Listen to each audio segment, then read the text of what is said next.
the great things about working on Dragon Age is that the development team has really challenged itself to bring something new to the fantasy genre. It's a genre that's so saturated that we really have been pushing ourselves to stand out, to bring something fresh and unique, and I really enjoy that process.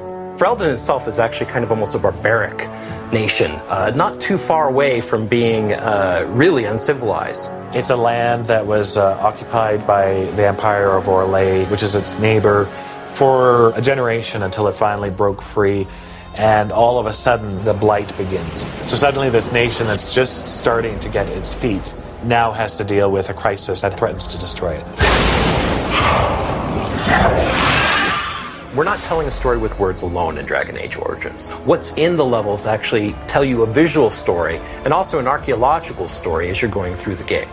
Villages and cities that have existed for hundreds of years, but they've gone through multiple iterations of war and rebuilding, so you have all these layers built on top of one another. They'll tell of the ancient Fereldans, they'll tell of the strife with the Tevinter Empire long ago, they'll tell of the great, wondrous battles that have taken place, and you're just now walking through the sort of the ashes of these great conflicts.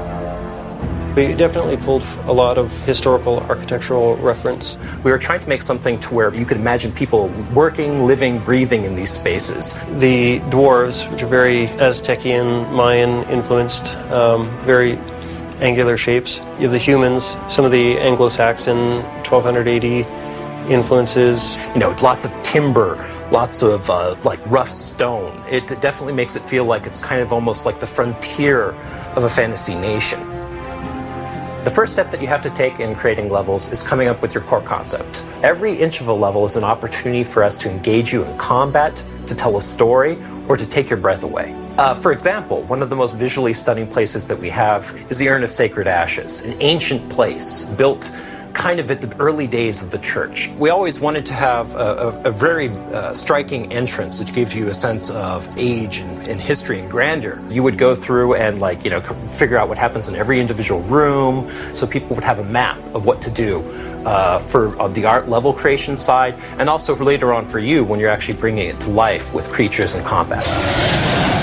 So one of the huge advantages we had on Dragon Age Origins was the fact that we were able to do a lot of early development in the Neverwinter Nights engine. This is the Urn of Sacred Ashes, the way that we built it in the Neverwinter prototype. We wanted to make sure that the gameplay, the story, and all the design elements really worked and fit together. And now we'll show you what it looks like in the final game. And as you're about to see, this is the same entrance in the Dragon Age engine. That whole process can take, on a small level or a simple level, could take a week, where some of the more complex ones can take months and months and months. You know, that's a huge undertaking. Ferelden is just one country on the main continent in Dragon Age universe, so there's certainly a lot more to explore and talk about in the future.